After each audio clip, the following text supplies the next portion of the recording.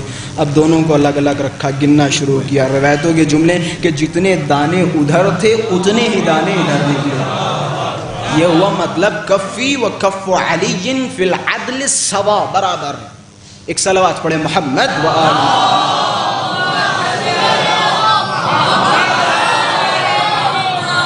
تو خلاصہ یہ اعجاز ہے علی کے ہاتھوں کا.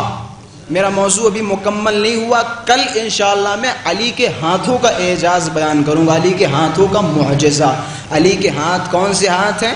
ید اللہ، اللہ کا ہاتھ، وجہ اللہ، اللہ کا چہرہ. یہ ید اللہ، وجہ اللہ، عین اللہ میں آج یہ بتاتا چلوں، کل انشاءاللہ اس پہ تفصیلی گفتگو کروں گا. یہ کیا کیا راز ہے؟ وجہ اللہ، اللہ کا چہرہ.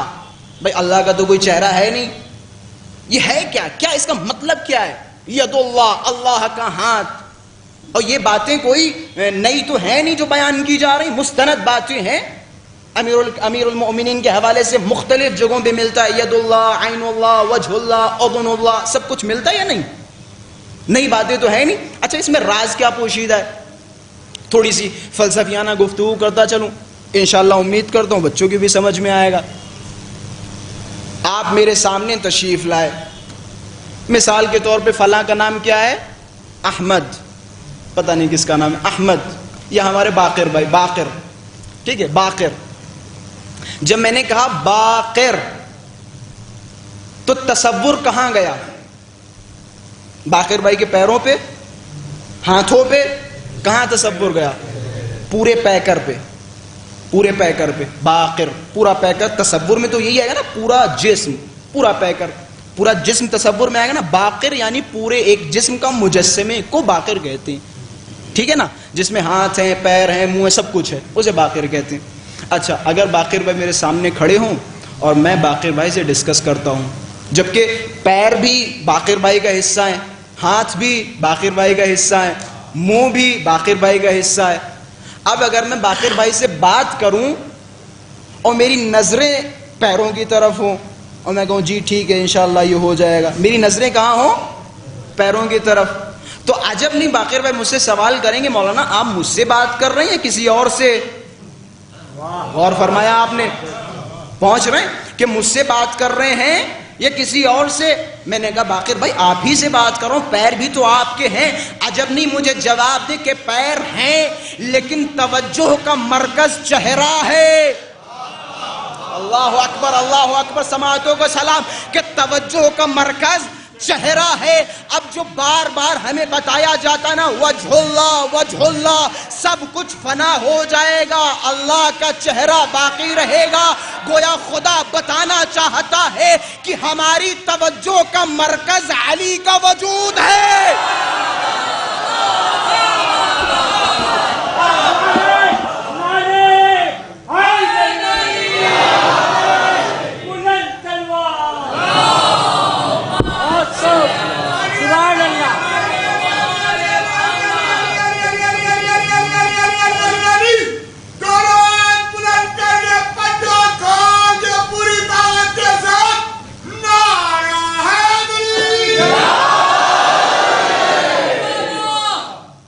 ماشاءاللہ.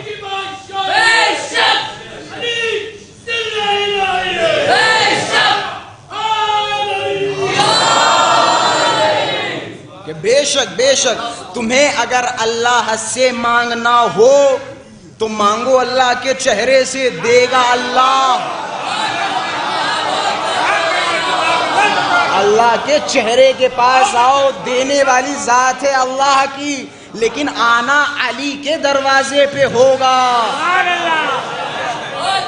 وجہ اللہ، اللہ کا چہرہ، اللہ کا نشان، اللہ کی پہچان. اگر اللہ تک پہنچنا ہے تو پہلے علی کے دروازے پہ آؤ. علی کے دروازے پہ نہیں آؤ گے خدا تک نہیں پہنچ پاؤ گے، خدا تک نہیں پہنچو. یہ مرکز الہی کا یہ تعارف کرانے کے لیے خداوند متعال نے انہیں پیدا کیا. یہ بہت ساری حدیثیں اور بہت ساری روایاتیں اس مسئلے پر اور اس موضوع پر موجود ہیں. انشاءاللہ اگر کل کی تقریر میں موقع ملا, کل انشاءاللہ میں موضوع رکھوں گا دست اعجاز امیر المومنین, امیر المومنین کے ہاتھوں کا معجزہ. یقین جانیں معجزات ایک کتاب ہے مدینۃ المعاجز, بڑی معتبر کتاب ہے. فضائل میں اگر کوئی انسان مجھ سے کوئی کتاب چاہتا ہو پڑھنے کے لیے تو آپ لوگ مدینۃ المعاجز کی تلاوت کریں. مدینۃ المعاجز ایک ایسی کتاب ہے کہ جس میں بہت ساری فضائل کی کتابیں لیکن ان میں ضعیف روایتیں بہت زیادہ ہیں. لیکن مدینۃ المعاجز ایک ایسی کتاب ہے, ہر کتاب میں ضعیف روایتیں ہیں لیکن اس میں بہت معتبر اور بہترین فضائل کے باب میں روایتیں موجود ہے. کتاب کا نام ہے مدینۃ المعاجز, بہترین کتاب. شاید اردو ترجمہ بھی موجود ہے, پتہ کرنا یہ آپ حضرات کی ذمہ داری ہے. تو خلاصہ امیر المومنین کا اعجاز عجیب و غریب ہے. امیر المومنین کے ہاتھوں کا اعجاز دیکھیں, امیر المومنین کی آنکھوں کا اعجاز دیکھیں, امیر المومنین کا بالوں کا کرشمہ دیکھیں, امیر المومنین کے پیر کا اعجاز دیکھیں, آپ کو عجیب و غریب معجزات ملیں گے. اور یاد رکھیں میں اس جملے پہ بحث کو تمام کر رہا ہوں, جس طرح سے آپ نے فضائل علی پہ خوب جوش بھرے نعرے لگائے اور اس مسئلے کو بھی اسی طرح تحمل کریں جس طرح فضائل اہل بیت تحمل کیے. جہاں جہاں روایتوں کے جملوں کا خلاصہ میں آپ کو بتا رہا ہوں, جہاں جہاں علی نے معجزہ دکھایا وہاں خدا کی توحید کو بچایا. میں دلیل دوں علی نے مردہ زندہ کیا, لوگوں نے علی کے سامنے سجدہ کیا, علی نے گریبان پکڑ کے اٹھایا کہ خبردار میں اللہ نہیں اس کا بندہ ہوں, میں اس کا بندہ ہوں.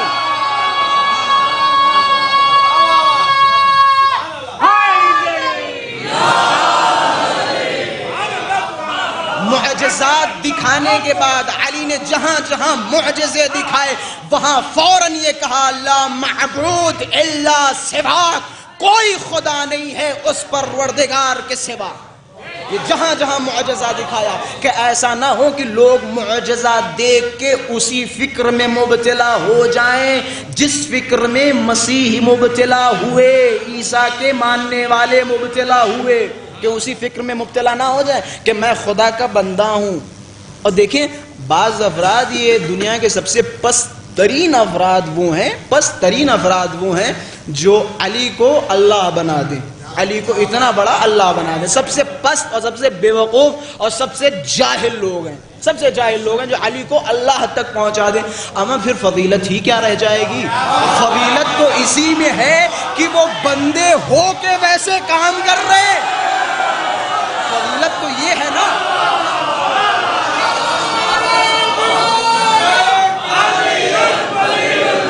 بھائی پھر فضیلت کیا رہے گی؟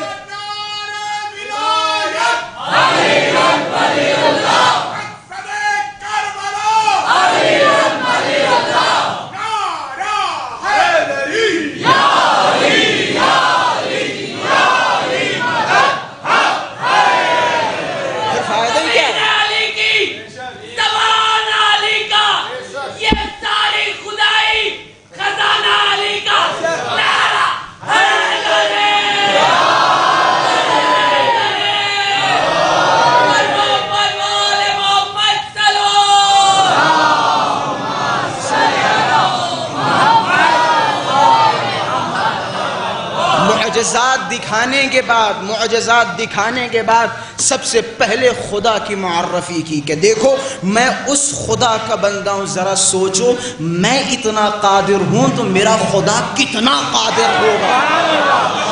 معجزات دکھانے کے بعد خدا کی قدرت کا اندازہ لگایا. میں ایک مثال دیتا چلوں یہیں سے پھر ربط مصائب. مثال بڑی آسان ہے. فرض کریں ایک صاحب کو آپ کہیں کہ یہ فلاں صاحب یہ بیگم الغروی کے اسسٹنٹ ہیں. آپ کہیں گے جب ان کی کوئی ویلو نہیں تو ان کی کیا ویلو ہوگی, ہے یا نہیں؟ پھر آپ کہیں یہ فلاں صاحب فلاں کے اسسٹنٹ ہیں یا ایسے ہیں یا وہ جو ہے وہ مشاور ہیں یا ایسے وہ فلاں فلاں فلاں. جتنا بڑا انسان ہوگا اتنا ہی زیادہ اس کے وسیع کا عہدہ ہوگا. ایک وقت ہے آپ کہیں کہ وہ آدمی پرائم منسٹر کا مشاور ہے, اسسٹنٹ ہے. یقین جانے منتریوں سے زیادہ اس کی ویلو ہوتی ہے یا نہیں؟ کیوں؟ کیونکہ وہ کس کا مشاور ہے؟ پی ایم کا مشاور ہے. کتنی ویلیو ہے اس کی. اچھا، ہم جب کہتے ہیں علی اللہ کے ولی ہیں، علی اللہ کے ولی ہیں، اب جیسا ہم خدا کو بلند و بالا ثابت کریں گے ویسا ہی اس کا ولی بلند و بالا ثابت ہوگا. خبردار خبردار، جتنا زیادہ خدا کو بلند ثابت کریں گے اتنا ہی علی بلند و بالا ثابت ہوگا. یہی وجہ میں جلدی بات کو تمام کروں. یہی وجہ جب آپ زیارتیں پڑھنے جاتے ہیں نا، زیارتیں آپ جب کربلا میں داخل ہوں گے تو بہت ساری زیارتیں ان میں موجود ہے کہ آپ زیارت پڑھنے سے پہلے مثلا آپ جیسے حائر میں داخل ہوئے، کربلا یہ محلہ میں داخل ہوئے، امام حسین کی زری پہ نظر پڑی تو کیا کہو؟ اللہ اکبر اللہ اکبر. اللہ سب سے بلند و بالا ہے، سب سے بڑا ہے. اسی طرح زیارت جامعہ کبیرہ کا نام سنا ہے؟ ماشاءاللہ سے بہت سارے افراد پڑھتے ہوں گے، میں بچوں کے لیے جملے فرما رہا ہوں. زیارت جامعہ کبیرہ، روایتوں کے الفاظ ہیں، یہ امام ہادی فرماتے ہیں کہ جب بھی اس زیارت کو پڑھو 100 مرتبہ پہلے کیا کہو؟ اللہ اکبر اللہ اکبر اللہ اکبر. کہے اس زیارت میں اہل بیت کے ایسے ایسے فضائل ہیں، مجھے ڈر ہے کہیں اس زیارت کو پڑھنے کے بعد لوگ غلط تصور نہ کرنے لگے، لہٰذا پہلے ہی یہ ایکسیپٹ کر لو کہ آپ سب کچھ ہیں لیکن ہمارا اللہ سب سے بڑا ہے. ہمارا اللہ سب سے بڑا ہے، ہمارا اللہ سب سے بڑا ہے، ہمارا اللہ سب سے بڑا ہے. اور یہی وجہ ہے اہل بیت علیہم السلام نے، میں نے جملہ فرمایا، جہاں جہاں معجزہ دکھایا وہاں توحید کی معرفی کرائی. جہاں جہاں معجزہ دکھایا، جہاں جہاں اعجاز دکھایا وہاں لوگوں کو بتایا، لوگوں جان جاؤ اللہ صرف ایک ہے، اللہ سب سے بڑا ہے، ہم اس اللہ کے بندے ہیں، ہمارے پاس جو کچھ ہے اللہ کا دیا ہوا ہے، اللہ کا دیا ہوا ہے. پھر آپ جتنے فضائل چاہیں بیان کریں، سب کچھ اللہ کا دیا ہوا ہے. اور یہ توحید کا مسئلہ یہ ہے کہ ہر نبی ہر امام نے توحید کے مسئلے کی حفاظت کی. کربلا میں آپ اگر جائیں تو جگہ جگہ امام حسین لا الہ الا اللہ محمد الرسول اللہ کا نعرہ لگا رہے ہیں. یہ بڑے مشہور اشعار ہیں، بنا یہ لا الہ است حسین، لا الہ الا اللہ کی بنیاد حسین کی ذات ہے. امام حسین کے جنہوں نے لا الہ الا اللہ کی بنیاد کو بچایا. امام حسین کا قافلہ جو 28 رجب المرجب کو بڑی شان و شوکت کے ساتھ مدینے سے خارج ہوا تھا، وہ قافلہ کربلا یہ محلہ میں پہنچ چکا. کربلا سج گئی، لگ گئے خیام حسینی، لگ گیا عباس کا علم، آمادہ ہونے لگے حسین کے وہ لشکر کے علمدار، تیار ہونے لگے ہیں وہ لشکر کے سپاہی. 10 محرم تک روایتوں کے جملے ہیں، ایک ایک کر کے امام حسین سے ملحق ہوتا رہا. 2 محرم کو جب یہ قافلہ کربلا سے نزدیک تھا، روایتوں کے جملے ہیں کربلا پہنچنے سے پہلے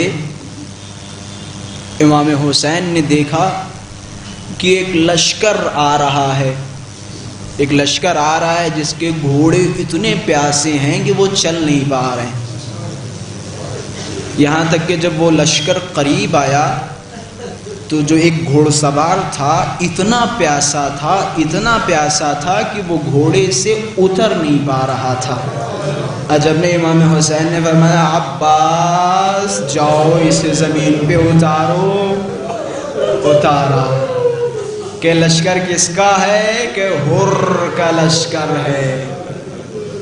کہ عباس دیکھو کتنے کا لشکر ہے، کہ مولا 1000 کا لشکر ہے، کہ عباس کیا اتنا پانی ہے جو 1000 کو سیراب کیا جا سکے؟ کہ مولا اتنا پانی تو نہیں، کہ جتنا پانی ہو اس لشکر کو سیراب کر دو، کہ اس لشکر کو سیراب کر دو۔ لشکر کو سیراب کر دیا گیا۔ روایتوں کے جملے ہیں، جس حر کے لشکر کو سیراب کیا گیا، حر نے سر جھکایا، وہی حر سر جھکائے امام کے سامنے کھڑا ہے، مولا مجھے معاف کر دے، مولا مجھے معاف کر دے۔ حر نے 3 گستاخی کی جو خود جناب حر بیان کرتے ہیں۔ پہلی گستاخی، جب امام حسین کھڑے تھے تو حر دوڑتے ہوئے گئے، امام حسین کے گھوڑے کی لگام پکڑی، پہلی گستاخی۔ دوسری گستاخی، حر نے اونچی آواز میں بات کی، امام حسین نے فرمایا حر اپنی آواز کو نیچے کرو، میرے ساتھ سیدانیاں موجود ہیں۔ 2 گستاخی۔ اب جملے آپ کے حوالے میں زیادہ مصائب نہیں پڑھوں گا، ہماری کربلا آمادہ ہو چکی ہے، آپ بھی آمادہ ہو چکے ہیں۔ روایتوں کے جملے ہیں، شب عاشور حر پریشان ہے، سمجھ میں نہیں آ رہا کرے تو کیا کرے، کبھی خیمے کے باہر نکلتا ہے، کبھی خیمے کے اندر آتا ہے۔ بیٹا حر کے پاس گیا کہ بابا جان آپ بڑے پریشان نظر آ رہے ہیں، مجھے سمجھ نہیں آ رہا۔ عجب نہیں، حر فرمائے بیٹا علی مجھے سمجھ میں نہیں آ رہا، میری ایک طرف جنت ہے اور ایک طرف جہنم، میں کسے اختیار کروں؟ عجب نہیں، حر کے بیٹے نے کہا بابا عقل مند جنت کو اختیار کرے گا، آپ جنت کو اختیار کرے۔ حر اپنے خیمے سے باہر نکلے، حر نے چاہا اکیلے چپکے سے حسین کے پاس پہنچ جائے، لشکر کے کسی فرد کو اطلاع نہ دے۔ اب جب حر خیمے سے باہر نکلے، اب دیکھیں حر کا بیٹا حر کے پیچھے پیچھے، بابا کہاں جا رہے ہیں؟ بیٹا میں حسین کا مجرم ہوں، حسین کے پاس جا رہا ہوں۔ بیٹے نے ہاتھوں کو جوڑا، بابا ہر جگہ آپ نے اپنے ساتھ رکھا، لیکن جب حسین کے پاس جا رہے ہیں تو بیٹے کو چھوڑ رہے ہیں؟ کہ جب حسین کے پاس جا رہے ہیں تو بیٹے کو چھوڑ رہے ہیں؟ بیٹا حر کے ساتھ ہوا۔ اب کہاں پہنچ رہے ہیں؟ وہاں پہنچ رہے ہیں جہاں کا دروازہ وسیع ہے، دروازہ بہت بڑا ہے۔ حر جب کربلا یہ معلیٰ پہنچے، کیا دیکھتے ہیں؟ حر نے اپنے بیٹے سے کہا بیٹا میری آنکھوں پہ پٹی باندھ دو۔ کہ بابا ایسا کیوں؟ کہ ان آنکھوں نے حسین سے آنکھوں میں آنکھیں ملائی تھی، میں کن آنکھوں سے حسین کا چہرہ دیکھوں گا؟ پھر کہا بیٹا ذرا میرے ہاتھ باندھ دو۔ کہ بابا ایسا کیوں؟ کہ تو نے نہیں دیکھا میں نے لجام فرس پکڑی تھی، کہ میں نے لجام فرس پکڑی تھی، میرے ہاتھوں کو باندھ دے۔ ایسا بنا کہ جیسے کوئی قیدی اپنے آقا کے پاس جا رہا ہے۔ عزیزان محترم، جناب حر جیسے ہی پہنچے، کیا دیکھتے ہیں؟ ابوالفضل عباس دوڑتے ہوئے آ رہے ہیں۔ عباس سے ڈرتے تھے لوگ۔ عجب نہیں، حر نے اپنے بیٹے سے کہا بیٹا جا کے عباس سے کہہ دو ہم لڑنے نہیں آئے، ہم معافی مانگنے آئے ہیں، کہ ہم لڑنے نہیں آئے، ہم معافی مانگنے والے ہیں۔ عجب نہیں، جناب حر نے امام حسین کے پاس جب جناب حر پہنچے ہیں نا، جناب حر کا ایک عجیب و غریب جملہ ہے، ہم سب عزادار فرش عذاب پہ بیٹھے ہیں، خوب امام پہ گریہ کریں، اپنی آنکھوں کو نم کریں اور اپنے مولا سے کہ مولا ہم سے جو خطائیں ہوئی انہیں معاف کر دے، مولا رونے میں جو ہم سے کوتاہیاں ہوئی ہیں نا ان کوتاہیوں کو معاف کر دے۔ ارے مولا آپ تو حر کو معاف کر سکتے ہیں، ہمیں نہیں معاف کریں گے؟ عجب نہیں، روایت کے جملے ہیں، جناب حر نے ہاتھوں کو جوڑا، امام حسین کی خدمت میں عرض کیا کہ مولا کیا مجھ جیسے گنہگار کے لیے توبہ کا دروازہ ہے؟ کہ ہر آ جاؤ میں نے معاف کیا، تم دنیا میں بھی آزاد ہو آخرت میں بھی آزاد رہو گے۔ بس جیسے ہی ہر چلے ہاتھوں کو جوڑا کہ مولا میں نے وہاں اپنی آواز بلند کی تھی نا، سیدانیوں کا ہجوم تھا نا، سیدانیوں کا مجمع تھا نا، مولا ذرا اپنی بہن زینب سے پوچھے کیا ہر کو معاف کر دیا؟ کہ ذرا بہن زینب سے پوچھے، عجب نہیں جناب زینب کی آواز آئی، اٹھ جا میں نے تجھے معاف کر دیا، روز محشر میں اپنی ماں سیدہ کی خدمت میں تیری شکایت نہ کروں گی، میں ماں سے کہوں گی ماں ہر نے آپ کے عالم غربت میں تک و تنہا بیٹے کی مدد کی، ماں ہر نے آپ کے بیٹے کا سہارا دیا۔ روایتوں کے جملے ہیں اب ہر پریشان، اب ہر سے سانسیں لینا دشوار ہے، کبھی اس خیمے کی طرف دیکھ رہے ہیں، العطش ہائے پیاس ہائے پیاس، ہر پریشان ہے، ارے مولا ان بچوں کی آوازیں تو سنو، یہ سب ہر کی وجہ سے ہے، مولا مجھے اجازت دو۔ امام نے روز عاشورہ اجازت دی، ہر نے کہا نہیں میں پہلے نہیں، پہلے میرا بیٹا جائے گا، کہیں ایسا نہ ہو میرے مرنے کے بعد میرا بیٹا ڈر جائے، حسین کے دامن کو چھوڑ دے۔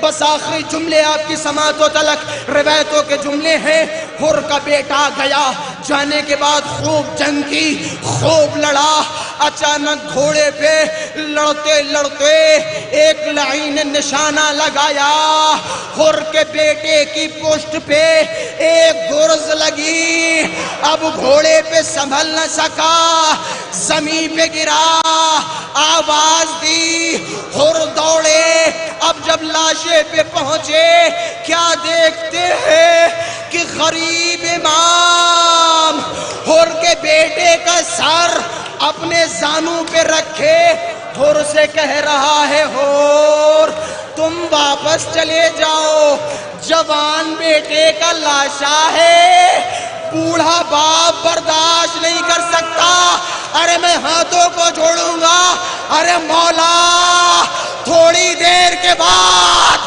اکبر کے کلیجے میں برچھی، اکبر گھوڑے سے گریں گے، نہ دائیں کوئی ہوگا، بوڑھا باپ برچھی کی یعنی پکڑے گا، نجف کا رخ کرے گا، ارے بابا خیبر اکھاڑنا آسان تھا، جوا بیٹے کے کلیجے سے برچھی کی۔